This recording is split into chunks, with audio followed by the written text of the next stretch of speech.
Hello everyone, কেমন আছেন? Facebook গ্রুপের কভার ফটো সাইজ কত তা আমি আপনাদেরকে জানানোর জন্য এই ভিডিওটি তৈরি করেছি। আশা করি আপনারা এতে উপকৃত হবেন। আর যদি উপকৃত হন তাহলে অবশ্যই আমার এই আরটি টেক বিডি চ্যানেলটিকে সাবস্ক্রাইব করবেন এবং ভিডিওটি ভালো লাগলে লাইক, শেয়ার ও কমেন্ট করে জানাবেন।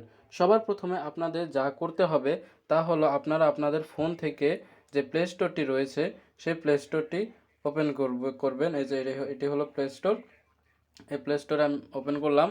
তো আপনারা সার্চ বারে লিখবেন পিক্সেল ল্যাব। তো দেখুন আমি লিখে দেখিয়ে দিচ্ছি।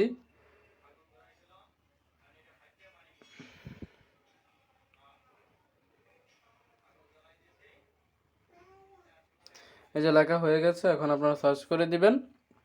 তো এই যে এই অ্যাপটি আপনাদের কাছে চলে আসবে। এই যে এই হলো অ্যাপ, দেখে নিন।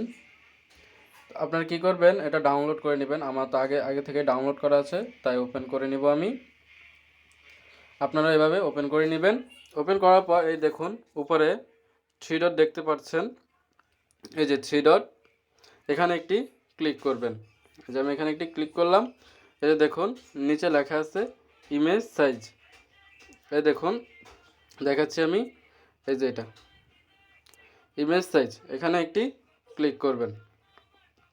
এই যে আমি ক্লিক করলাম। এই যে এখানে আপনারা আপনার ফেসবুক গ্রুপের কভার ফটো যে সাইজটি রয়েছে সেই সাইজটি এখানে দিবেন। তো আমি বলে দিচ্ছি এখানে কত সাইজ দিতে হবে।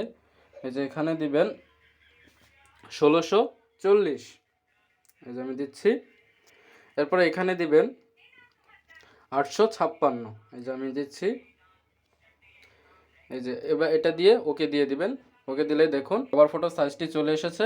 এখন আপনারা এখানে আপনার কভার ফটো এডিটিং করবেন। এডিটিং করে এই যে এখানে দেখতে পাচ্ছেন, এই যে এখানে একটা অপশন দেখতে পাচ্ছেন, এখানে একটি ক্লিক করবেন। যখন আপনারা এডিটিং করা শেষ হয়ে যাবে তখন এখানে একটি ক্লিক করবেন। ক্লিক করার পর দেখুন এখানে লেখা আছে সেভ এজ ইমেজ। তো এখানে ক্লিক করবেন। ক্লিক করার পর এখন দেখেন সেভ টু গ্যালারি, এখানে ক্লিক করলেই অ্যাড চলে এসেছে।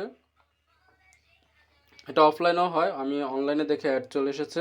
তো কোনো ব্যাপার না, আপনারা এটা ক্লোজ করে দিবেন। তো এভাবে করলেই আপনার এই ছবিটি গ্যালারিতে চলে যাবে। তো আশা করি ভিডিওটি আপনাদের ভালো লেগেছে। ভালো লাগলে অবশ্যই লাইক, শেয়ার ও কমেন্ট করে আমাদেরকে জানাবেন। আর অবশ্যই চ্যানেলটিকে সাবস্ক্রাইব করবেন। ধন্যবাদ।